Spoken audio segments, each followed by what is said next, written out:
Let's do next topic from electricity and magnetism paper, Sem 1 physics. Diamagnetic, paramagnetic and ferromagnetic material. So पहले magnetism क्या होता है, बिल्कुल basic. तूने magnet देखा है, आयरन को अट्रैक्ट करता है. बट क्या हर चीज़ मैग्नेट से अट्रैक्ट होती है? नहीं. अलग अलग मटेरियल्स मैग्नेट के साथ अलग अलग बिहेव करते हैं. कुछ अट्रैक्ट होते हैं थोड़ा सा, कुछ अट्रैक्ट होते हैं बहुत ज़्यादा, कुछ रिपेल होते हैं. इन्हीं के बेसिस पे 3 कैटेगरीज़ हैं. क्यों अलग अलग बिहेव करते हैं एटम्स की स्टोरी. हर एटम के अंदर इलेक्ट्रॉन्स घूम रहे हैं. ये घूमते इलेक्ट्रॉन्स एक छोटी सी मिनी मैग्नेट की तरह बिहेव करते हैं because changing electric field is causing magnetic field. So इसको मैग्नेटिक डायपोल मोमेंट कहते हैं. Okay, so I don't know dipole, क्योंकि नॉर्थ साउथ बन जाता होगा ना उसका. एंड अब कुछ मटेरियल्स में ये मिनी मैग्नेट्स ऑलरेडी अलाइंड होते हैं, कुछ में रैंडमली स्कैटर्ड होते हैं एंड कुछ में कैंसिल आउट हो जाते हैं. इन्हीं डिफरेंसेस से 3 टाइप्स बनते हैं. So type 1 is diamagnetic material. Plain English, ये मटेरियल मैग्नेट से थोड़ा सा रिपेल होते हैं. मैग्नेट के पास लाओ तो दूर भागेंगे. क्यों? इनके एटम्स में इलेक्ट्रॉन्स पेयर्स में होते हैं. एक क्लॉकवाइज घूमता है, एक एंटी क्लॉकवाइज. दोनों मैग्नेटिक इफेक्ट्स कैंसिल हो जाते हैं. तो नॉर्मली कोई नेट मैग्नेटिज्म नहीं. लेकिन जब बाहर से मैग्नेटिक फील्ड लाओ तो एटम्स में एक इंड्यूस्ड मैग्नेटिक अफेक्ट आता है जो बाहरी फील्ड को अपोज करता है. तो मतलब अंदर के एटम्स थोड़े से अलाइनमेंट में आ जाते हैं and they collectively oppose the magnetic field. इसलिए रिपेल होता है. प्रॉपर्टीज़ इसकी हैं. मैग्नेटिक फील्ड से वीकली रिपेल होते हैं. मैग्नेटिक ससेप्टिबिलिटी नेगेटिव होती है. मुझे नहीं पता है क्या होता है, will see. And relative permeability slightly less than 1 होती है. मुझे ये भी नहीं पता क्या होती है. एनीवेज, बाहरी फील्ड हटाओ तो मैग्नेटिज्म ख़त्म. पहले तो एक वीकली हल्का सा मैग्नेटिज्म है, रिपेल वाला, रिपेल कर रहे हैं एंड फील्ड हटाते ही वो भी ख़त्म.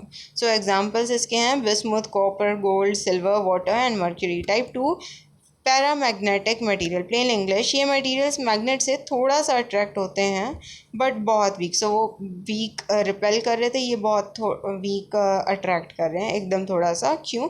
इनके एटम्स में कुछ इलेक्ट्रॉन्स अनपेयर्ड होते हैं.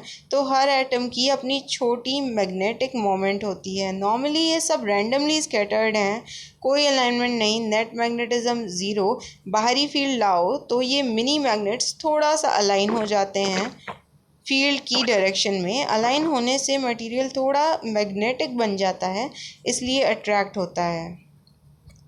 लेकिन अलाइनमेंट वीक होती है तो अट्रैक्शन भी वीक. सो प्रॉपर्टीज़ इसकी हैं. मैग्नेटिक फील्ड से वीकली अट्रैक्ट होते हैं. मैग्नेटिक ससेप्टिबिलिटी स्मॉल पॉजिटिव, पहले वाले की स्मॉल नेगेटिव थी, इसकी small positive. And relative permeability slightly greater than 1. previous one had slightly less than 1, this has slightly greater than 1, maybe because it is attracting and that was repelling. And बाहरी field हटाओ तो इसमें भी magnetism ख़त्म, क्योंकि बहुत week है वैसे भी अफेक्ट. एंड टेम्परेचर बढ़ाओ तो मैग्नेटिज्म और कम होती है. एग्जांपल्स इसके हैं aluminium, platinum, oxygen and sodium. So type 3 is ferromagnetic material. So ferro is iron, right? So this is going to be strong. Plain English, ये मटेरियल मैग्नेट से बहुत स्ट्रांगली अट्रैक्ट होते हैं.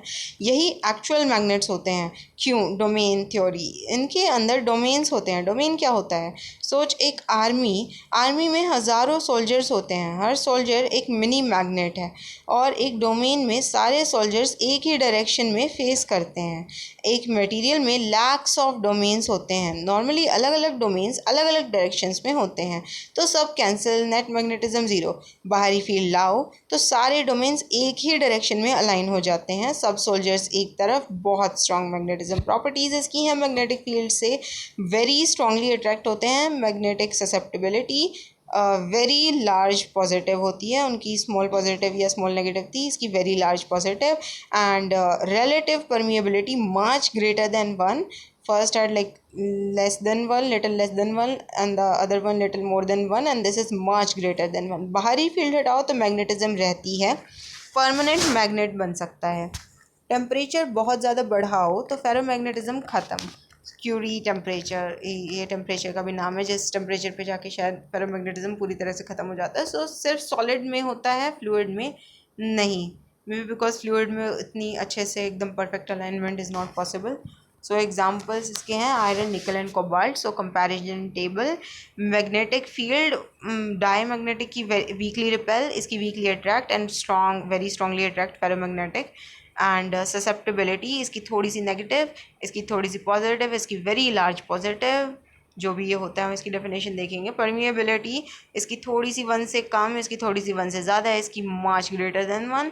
एंड फील्ड हटाने पे इसमें भी मैग्नेटिज्म ख़त्म, इसमें भी ख़त्म, इसमें रहता है। सो मैग्नेटिज्म रहती है, परमानेंट मैग्नेट बन सकता है। एग्जाम्पल इसके कॉपर में स्मूथ, मर्करी में भी water was one amongst it, and aluminium oxygen next का, एंड आयरन, निकल, कोबाल्ट फॉर फेरो। डोमेन्स इसमें भी नहीं होते, इसमें भी नहीं होते, मतलब कंप्लीट अलाइनमेंट, बट इसमें होता है। एंड सॉलिड्स वर्सेस फ्लूइड, तो ये दोनों में काम करता है, ये डायमैग्नेटिक इफेक्ट। एंड पैरामैग्नेटिक भी दोनों में है, बट फेरोमैग्नेटिक के लिए कंप्लीट अलाइनमेंट चाहिए, पूरा डोमेन चाहिए, तो सिर्फ सॉलिड्स में होता है। And hysteresis loop, 3 on 7 papers, bonus topic. ये फेरोमैग्नेटिक मटेरियल के बारे में है, क्या होता है। सो फेरोमैग्नेटिक मटेरियल पे मैग्नेटिक फील्ड बढ़ाओ, सो मटेरियल मैग्नेटाइज होता है। अब फील्ड हटाओ, मैग्नेटिज्म पूरी तरह नहीं जाती, कुछ रह जाती है। इसको रिटेंटिविटी कहते हैं, क्योंकि उसने रिटेंशन होता है ना, तो उसने उसे कंजर्व अपने अंदर। रिटेंशन वैसे तो यूजुअल लर्निंग के नेक्स्ट में याद करता है, मुझे उसका वर्ड याद नहीं आ रहा। Anyways, so I know you get it. अब फील्ड हटाओ तो मैग्नेटिज्म पूरी तरह नहीं जाती, कुछ उसमें ही रह जाती है, कुछ रह जाती है। सो अब ऑपोजिट डायरेक्शन में फील्ड लगाओ, तब जाके मैग्नेटिज्म ज़ीरो होती है। इसको कोअर्सिविटी कहते हैं। ये पूरा साइकिल एक लूप बनाता है, पहले मतलब मैग्नेटिज्म बढ़ाया, फिर उसमें मैग्नेटिज्म हटाया, तब भी उसमें थोड़ा सा रिटेंशन था मैग्नेटिक इफेक्ट का, मैग्नेटिज्म पूरी तरह नहीं गई, तो उसको वापस से ज़ीरो करने के लिए ऑपोजिट डायरेक्शन में मैग्नेटिज्म लगाया, तो कोअर्सिविटी की, तो ये पूरा एक साइकिल बनता है। एंड इसका ग्राफ बनाए, तो इसका नाम है हिस्टैरिसीस लूप। सो ये पूरा साइकिल है, एक लूप बनाता है ग्राफ पे, इसका नाम है हिस्टैरिसीस लूप। इम्पॉर्टेंस, लूप का area equals energy wasted heat के रूप में पर साइकिल पर यूनिट वॉल्यूम। पर इसमें हीट कहाँ पे प्रोड्यूस हो रही है, मतलब उसको मटेरियल को मैग्नेटाइज कर रहे हैं एंड फिर वापस से डीमैग्नेटाइज कर रहे हैं, तो it is causing heat to dissipate. Why, exam में यही लिखना है। The area enclosed by B H hysteresis loop, B H क्या है अब, ये B and H,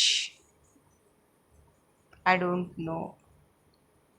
B H hysteresis loop represents energy dissipated per unit volume per cycle of magnetisation. ये मुझे याद तो नहीं होने वाली, I would have to make some flash card में भी।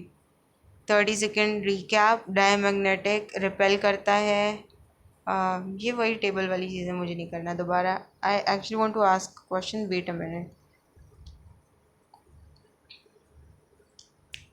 Okay, so let's see great questions. पहले इमेज देखते हैं हिस्टैरिसीस लूप की। So this is the hysteresis loop. Magnetise किया मटेरियल को, फिर डीमैग्नेटाइज किया फेरोमैग्नेटिक मटेरियल को, तो ये अजीब सा लूप बन रहा है। एंड इसके बीच में area is going to represent कितनी हीट एनर्जी डिसिपेट हुई है। It is taking time. Okay, so graph याद करना है या नहीं? हाँ, ग्राफ बनाना पड़ेगा एग्जाम में, बट डोंट वरी, ये सिंपल है, बस एक लूप है। I would have to check the solve P Y Q book actually, मुझे नहीं लगता ग्राफ बनाना पड़ेगा, बट ठीक है। ग्राफ में सिर्फ ये याद रखना है, कहाँ गया, वेट, यस। सो ग्राफ में ये याद रखना है, X axis is H, magnetic field जो बाहर से लगा रहे हैं, Y axis is B, material के अंदर कितनी मैग्नेटिज्म बनी। ओके, तो शेप एक क्लोज्ड ओवल लूप, लूप का एरिया, एनर्जी लॉस, बस यही यही लाइन लिखनी है। पूरा कॉम्प्लिकेशन ग्राफ याद करने की ज़रूरत नहीं, एक सिंपल लूप बनाओ, एक्सेस लेबल करो और वो लाइन लिख दो, फुल मार्क्स।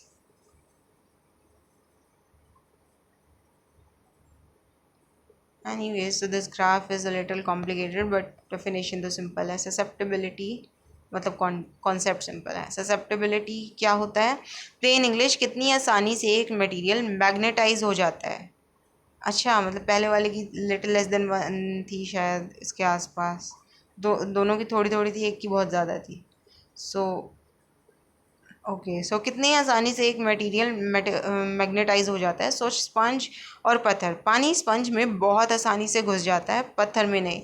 वैसे ही कुछ मटेरियल बहुत आसानी से मैग्नेटाइज हो जाते हैं, कुछ नहीं होते। ये आसानी मेजर करता है susceptibility value negative. Material magnetism को रेसिस्ट करता है, डायमैग्नेटिक। स्मॉल पॉजिटिव, थोड़ा सा मैग्नेटाइज होता है, paramagnetic. And very large positive, बहुत आसानी से magnetize, ferromagnetic. Okay, so permeability mu R, whatever mu R क्या है? प्लेन इंग्लिश, मैग्नेटिक फील्ड कितनी आसानी से मटेरियल से गुजर सकता है। तो मतलब वो गुजर के ही तो शायद मैग्नेटाइज करेगा पूरे मटेरियल को, नहीं। सोच एक डोर, कुछ डोर से आवाज़ आसानी से आती है, थिन डोर। कुछ डोर से नहीं, थिक साउंड प्रूफ डोर। वैसे ही कुछ मटेरियल से मैग्नेटिक फील्ड आसानी से गुजरता है, कुछ से नहीं। ये गुजरने की आसानी मेजर करता है permeability. So values mu R slightly less than 1, field मुश्किल से गुजरता है। Mu R slightly less than 1, field मुश्किल से गुजरता है, diamagnetic. Mu R slightly more than 1, थोड़ा आसान, paramagnetic. And mu R much greater than 1, बहुत आसानी से, सो फेरोमैग्नेटिक। दोनों का कनेक्शन ये I don't think is important this formula, but it's interesting कि जो म्यू आर है is equal to 1 plus this X which we saw susceptibility. एक सिंपल फार्मूला बस याद रख, वन लाइन समरी। ससेप्टेबिलिटी होता है कितनी आसानी से मैग्नेटाइज होगा, तो उतनी मैग्नेटाइज भी तो उतनी आसानी से होगा ना जितनी आसानी से वो उसके आर पार फील्ड जा पाएगी, +1 वट एवर। सो कितनी आसानी से मैग्नेटाइज होगा इज ससेप्टेबिलिटी, एंड फील्ड कितनी आसानी से गुजरेगी आर पार इज़ परमिएबिलिटी। ससेप्टेबिलिटी जैसे स्पॉन्ज कितना अब्जॉर्ब करेगा, एंड परमिएबिलिटी पैसेज कितना इजी है, एंड दैट्स इट।